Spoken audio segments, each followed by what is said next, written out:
Good morning.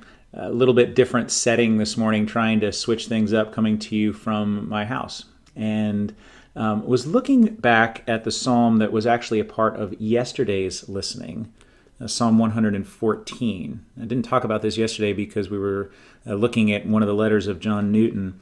But Psalm 114 says this. It's just 6 verses. Let me read it. When Israel went out from Egypt, the house of Jacob from a people of strange language, Judah became his sanctuary, Israel his dominion. The sea looked and fled. Jordan turned back. The mountains skipped like rams, the hills like lambs. What ails you, O sea, that you flee? O Jordan, that you turn back?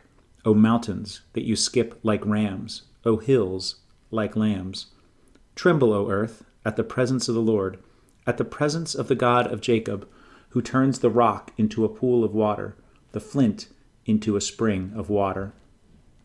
Now, what struck me about this as I was reading it was the potential to see a conflict between what we see here in Psalm 114, where it talks about the earth trembling at the presence of the Lord, and what I said a couple of days ago when we looked at Psalm 112. Psalm 112, verse 1 says, "Praise the Lord, blessed is the man who fears the Lord, who greatly delights in his commandments." And what I said the other day was that you can't take verse 1, the fear that it speaks of there, blessed is the man who fears the Lord, you can't take that as a trembling, cowering fear, because the one who delights in God's commandments is meant to delight in them, not cower in the face of them, delight in God's commandments. And so what I said is that when we see this talk of fearing the Lord in the Old Testament or in the Bible, we should not understand that as a cowering, trembling fear, but as an awe-inspiring respect, tremendous respect at the awesome power of God. And yet, then, if you just read it quickly, you come to Psalm 114, and it says, "Tremble, O earth, at the presence of the Lord, at the presence of the God of Jacob." And you might say, well, wait a minute. Is this saying that we either should or we are trembling in the presence of the Lord?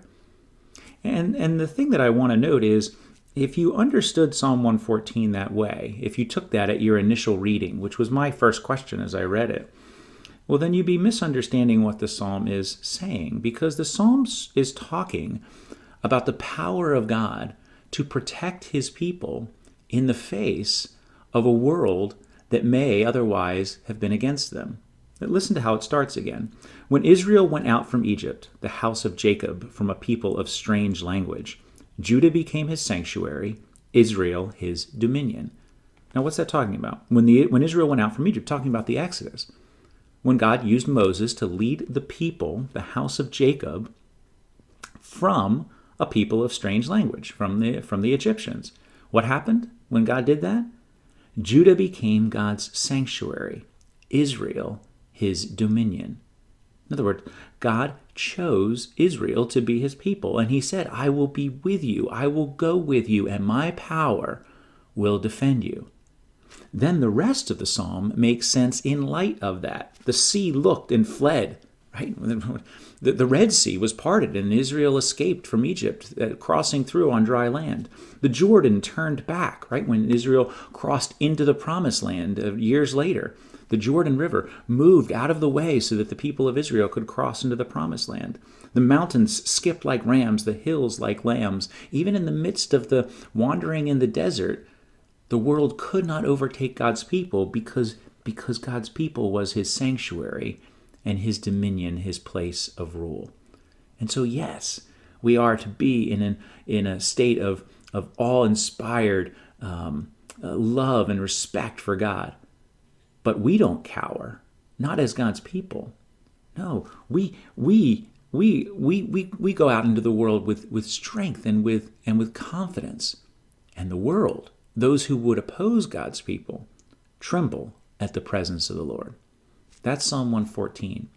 Now, I can't end without just making brief reference to Psalm 115, which is today's psalm that I listened to, because Psalm 115, verse 1 is the verse that was on the back of my wedding program. Stacy and I celebrated our 18th anniversary on Monday this week.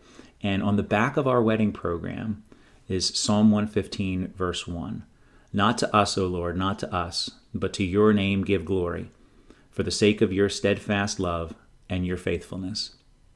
Now, I have to admit, of course, there's an irony in a wedding, a day that's sort of built all around celebrating two people and their love. No matter how God-honoring you try to make, it still has the potential to come out looking like it's just about them. It's just about us. And as we watch our wedding video, and well, we are the subjects of that day, and yet we tried our best, and that's why we put this on the back of the wedding program, to make sure that we would be reminded as the years followed that it was never really about us. It really is about the Lord. Not to us, O Lord, not to us, but to your name give glory. Have a great day.